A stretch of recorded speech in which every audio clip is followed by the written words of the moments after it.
Good morning, good afternoon, good evening. Welcome to Dreamwalker Tarot. My name is Dawn, and this is the full moon reading for Pisces, September 20th, 2021. Go ahead and like, subscribe, and hit the bell for post notifications going forward. I pulled an astro chart on the 20th of September at 4:44 a.m. and at that time the sun was in Virgo, the moon, full moon, was in Pisces. Mercury is in Libra, Venus is in Scorpio, and Mars is also in Libra. There are also about 4 or 5 planets at this time that are in retrograde. So Jupiter is in retrograde, Saturn is in retrograde, Uranus, Neptune, and Pluto, the North Node, and also Chiron are all in retrograde. And right now, importantly, because I do think that this is going to affect like the reading itself, Mercury is kind of like in its shadow period right now. So the retrograde officially begins September 27th to October 17th. But like a week or two before the actual retrograde begins, there's like a shadow period where some of the elements of Mercury retrograde are kind of like pulled into the general overall energies. And so I think that's going to play an important factor in our reading today. So I'm going to go ahead and pull some cards for the general energy that's surrounding the full moon and what Spirit is saying for us to do during this time period. Today I'm using 2 decks created by the Creeping Moon. I'm using the Nocturna Oracle deck and also the Anima Mundi Tarot deck. So in the Oracle deck, we have for the energy surrounding the full moon, the orchid and the frog. So I really love this deck. I love the imagery on this deck. But what I really found was really interesting about the way that the cards fell out was how the frog was staring so intensely at the orchid. The frog is a symbol of cleansing, abundance, release, and self-care. The guidebook itself says that frogs drink through their skin, which is why they are in the water so often. The frog encourages us to cleanse ourselves of anything that is weighing us down. So during this full moon period, what is holding you back? What baggage do you need to get rid of? A little rejuvenation won't hurt. Try a new workout, take a spa, do something to take care of yourself. Because it is a fertile creature, the frog is also associated with abundance and wealth, especially in Eastern cultures. Interestingly enough, the orchid is also affiliated with the word is that I've seen associated with it is virility and luxury. And there's also an element of sexuality and desire. The word orchid comes from the Greek word orchis, which was coined by ancient Greek botanist, can't even say his name, Theophrastus, who believed the tubers of the plant represented the male anatomy. And I believe that I've read somewhere that if you ate the tubers of the orchid, it could determine what the sex of your child was. Many ancient cultures associated them with virility and strength. In the Victorian era, they were highly sought after, and there was an entire industry built around collecting them. They were considered a luxury plant as they were only available in the tropics during that time. So virility, abundance, sexuality, desire. There is an element of fertility here, which to me personally is also like a symbol of like water. And so that is kind of like the space that we're in with the full moon in Pisces. Like there is like a watery element present, but also, I'm just gonna say it out. If you are trying to have a baby, trying to work on having a child, like this is the energy that's kind of like surrounding us at this time. So if that's what you're going for, then shoot for it, okay? Moving on to the Anima Mundi Tarot deck, I pulled some cards just to get a clarification of the energies of the frog and the orchid. And the first 2 cards that came out were the Temperance card and the Queen of Pentacles. So the Queen of Pentacles card is really a card about nurturing, like a really feminine energy, and there's like feminine energy surrounding both of these cards, but really about building something and taking the time to build something. And coming off of like the new moon in Virgo, we're in Virgo season, it seems really appropriate that these two cards are represented here, because it's really about finding the balance, right? The Temperance card talks about finding the balance and not being extreme, being like an overworker on one end, or being someone who has a dream but doesn't work on it. It's like finding that in between ground where you are still working towards your goals and your missions, but not killing yourself like in the process, really taking your time to figure out how you flow and how you are able to do the things that you want to do, and in a way that doesn't affect your mental health or your physical health, or just kind of like working yourself into the ground, but really finding that good balance, right?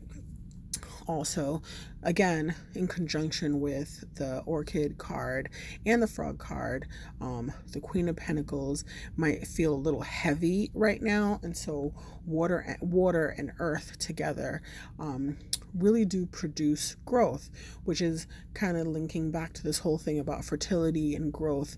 And you could be working, like I said, on growing a business, on growing a venture that you've been working on for a while, but also too, it could be about being fertile and trying to start a family, or getting married and working on establishing a real luxurious type of life, but really about being fertile, and creating and being in that like really feminine sweet energy, but also like being grounded. Because if you think about like the Temperance card in the traditional Rider-Waite tarot, there is a woman, not really a woman, you can't really tell the gender, but there's a person standing with one foot in water and one foot on earth with the two cups, where she's trying to find like the balance. And whenever I see that traditional Temperance card, it reminds me of like what I call grandmother energy, or like mother energy. I do have a story about that, but I'm not going to tell it today. But it does give me that sense of like just, being firmly planted on the ground, but still being in touch with your intuition, still being in touch with like that soft aspect of yourself, and finding a balance between those two aspects, like your really soft nature, but also being like, able to handle like all the things that come with like being an earth sign, and not being so heavy, but also relying like on the softer side of yourself. So that's what I see when I see these cards. I'm going to pull a couple more cards just to get like a clarification of the energies. When we ask the cards, and the cards say, what baggage is it that we're trying to get rid of? Here we have the King of Cups in reverse, the Queen of Cups, the Eight of Cups, the Queen of Wands in reverse, and the Ace of Cups in reverse. This is kind of like giving us a clearer storyline, really, of what is going on. So with the Queen and the King of Cups, we kind of have like what we call a true pair, which is a coupling. And these core cards usually representative of individuals. They are emotionally connected and in tune with one another. They kind of like mirror each other. Their relationship is really like a mirror of each other.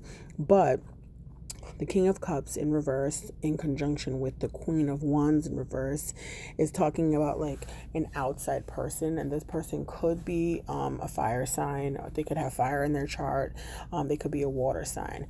But this outside person is having an effect on this relationship. So what I'm kind of getting is, I don't think it's really like a third party situation. What it is someone from the past, because with the Eight of Cups here, there is a sense that there was an ending between the King of Cups in reverse and the Queen of Wands in reverse. One that the Queen of Wands is not particularly happy with. It could have ended abruptly. It could have ended in a way where she wasn't happy. The ending affected her on a really deep emotional level, and affected like her self-esteem and like her feelings towards relationships. There is like a little bit of like a back and forth between these two, so they could be connected in some way outside of them not being together anymore. There is some sort of connection like between these two.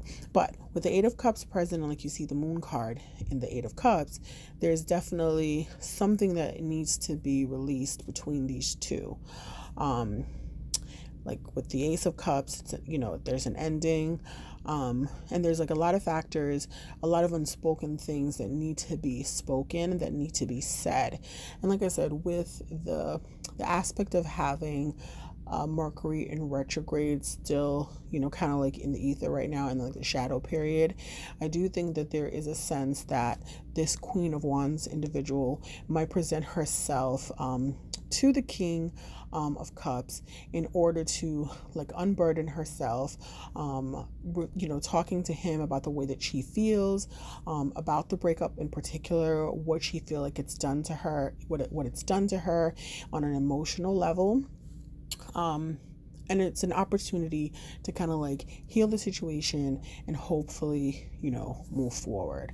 So, of course, this is a very, very specific storyline, but there is an ending of sorts. So there's an ending between two individuals, and this ending has not been resolved. Whatever it is, there is something that lies between these two individuals that is preventing one person from moving on, because they are really still holding the emotions of that ending in their heart. And that this is something that they, during this time period, they need to, to kind of like release that, to unburden themselves, and say the things that they need to say in order to unburden themselves.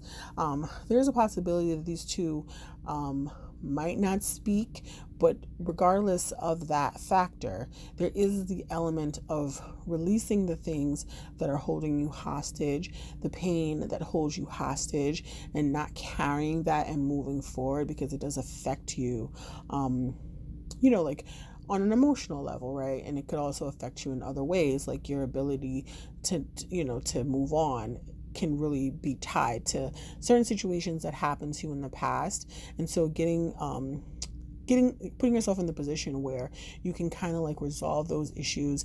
If it's with a person that's still around, you can go to that person and say what needs to be said, right? And to release that emotion, release that hurt, and so it'll put you in a better place and to be healed and to move forward.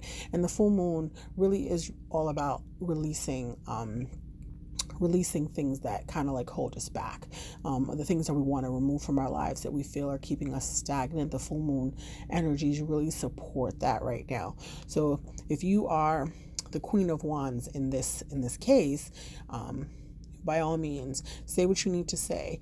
If that person is not receptive to that, there's other ways to release yourself from that that bond that you have with them. And also, if you are the King of Cups, be prepared to have this conversation with this person.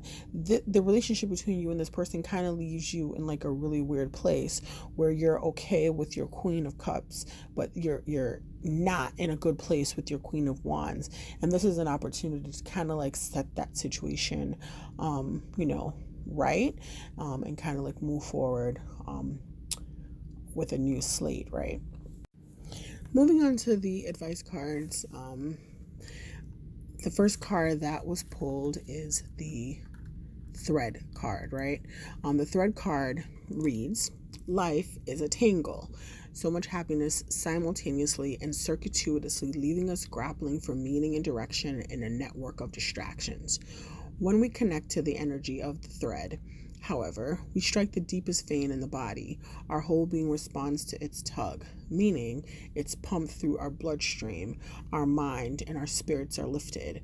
We remember who we are and what we came into this world to do. Though this happens on the most profound level, It could be the simplest incident that activates the thread, a song, an image, a conversation heard in passing. No matter how confusing and multi-layered our modern lives are, if we are connected to the thread, we are free. Being tethered to it is the only anchor that our heart requires. The next and last advice card is the vow, which is about the promise, the oath, and the contract. When the vow is spoken, the air shifts, karmic ties are formed, and destiny tilts on its axis. Our words and intentions have immense power. There's a reason the great mythic stories of our past often include the recitation of oaths and the mixing of drops of blood as a mark of union. The tricky part is that reciting the vow, no matter how casually, activates the eternal and unseen forces of the world. The ancestors bear witness. The laws of nature respond. These promises cannot be unsaid or forgotten. So breaking them can leave lingering complexities and loose ends. This card calls us to acknowledge the vow we are living by, consciously or unconsciously, and either recommit to it or create a ritual that signifies its closure. You've been underestimating the power of your promises. Okay, so this is where this whole situation with the King of Cups and the Queen of Wands comes into play. It's a vow. It's about a contract between these two individuals, a contract that one of the individuals feels was broken. And they're still holding on to that vow and that contract, and they feel like they've kind of been slighted by this other person, that they broke their end of the deal. So in order to kind of move forward, which is really what this whole energy of the full moon is about, it's about releasing those binds and those unraveling those threads that connect you to someone that might not necessarily want to be connected, doesn't necessarily want to be connected anymore.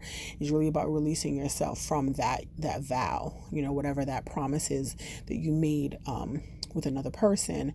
When it's not fulfilled, there is a sort of a karmic tie. There's some karma that goes with it. And it might be an unconscious thing where you are in a situation and you feel like this person is saying something that they might not actually be verbalizing, or you're misinterpreting what their intentions are. Either way, this is something that needs to be broken. You can break it. You can break this. You can break it with water. You can break it with fire. You want to take a piece of paper. You want to write down all the things that you want to release during this time period in your life.